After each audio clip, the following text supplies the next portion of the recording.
नमस्कार, मैं श्रीकांत प्रसाद advocate. Actually दोस्तों मैं वीडियो नहीं बना पा रहा था क्योंकि मैं थोड़ा आउट चला गया था, आउट स्टेशन, और नेटवर्क की भी प्रॉब्लम थी।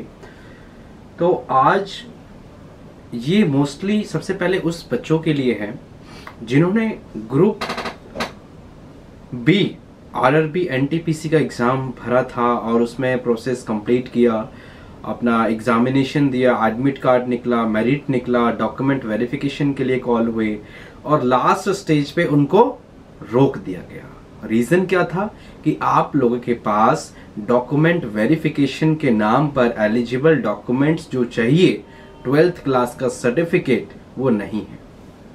तो कई सारे आरआरबीज में इसको, इन बच्चों को, ऐसे बच्चों को जो डिप्लोमा सर्टिफिकेट्स, कोई अदर सर्टिफिकेट्स या course deemed equivalent to class 12th रखते हैं, तो उसको उनको जो है उन्होंने लिया है, लेकिन कुछ आरआरबीज में नहीं लिया है।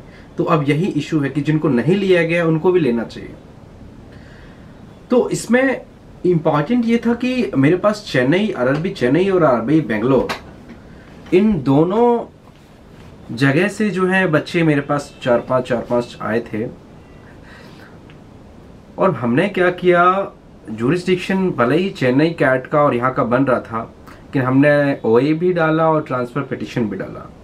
तो ट्रांसफर पिटीशन के साथ हमने ये भी डाला इंटरिम के लिए कि हमारी सीट्स जो हैं उसको रिजर्व करने के लिए, ताकि जो फॉलोइंग अपकमिंग अपकमिंग रिक्रूटमेंट जो होगा, इंटरव्यू जो होगा, that should be subject to reservation of the 4 vacancies or 3 vacancies in the particular regions जो petitioners थे।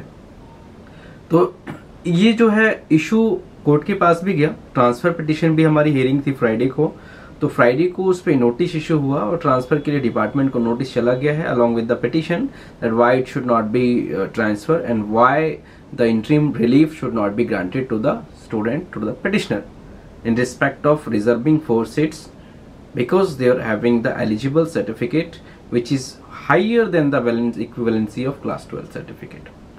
तो अब मैं ये चाह रहा हूँ कि क्योंकि ये जो इशू है ये बहुत सारे आरआरबीज में इशू जनरेट हो रहा है, बहुत ही सारे आरआरबीज में।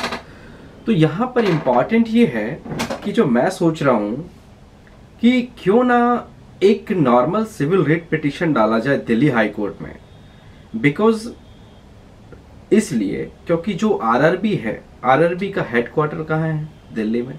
मिनिस्ट्री ऑफ रेलवेज है, मिनिस्ट्री ऑफ रेलवेज का हेडक्वार्टर कहाँ है? दिल्ली में है।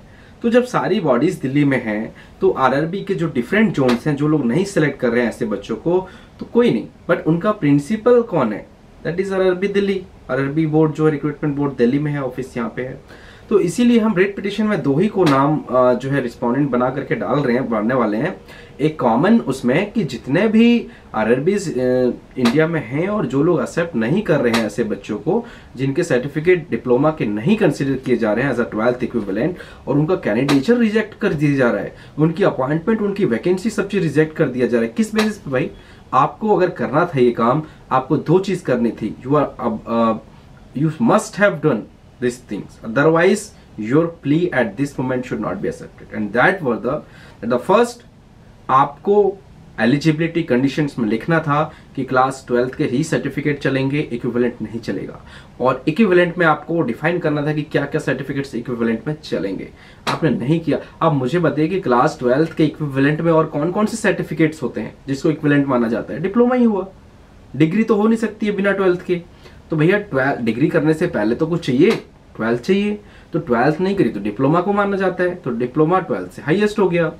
यही सब चीजों को देखते हुए common rate petition Delhi high court में मंडे को फाइल हो जाएगा और हाई कोर्ट से हमें क्लैरिफिकेशन मिल जाएगा कि जो है क्लास 12th की सर्टिफिकेट डिप्लोमा से के बराबर है और डिप्लोमा का सर्टिफिकेट 12th क्लास से ज्यादा स्टैंड रखते हैं।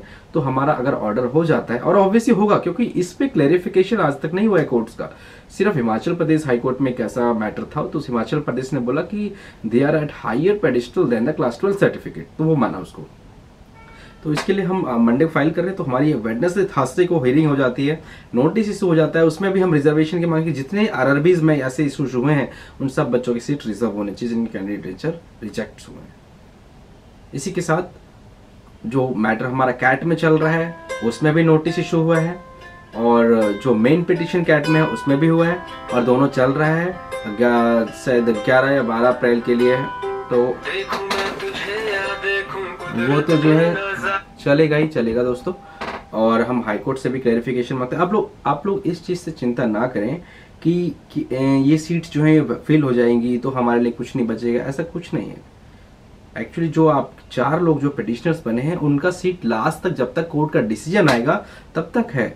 सीट अगर भर भी जाए ना तब भी आपका डिसीजन आएगा कोर्ट से, तो आपको कहीं एडजस्ट किया जाएगा, ये है। तो इससे लिए कोई चिंता नहीं है। और बाकी नमस्कार, मैं आता हूँ, फिर से मिलता हूँ आपको।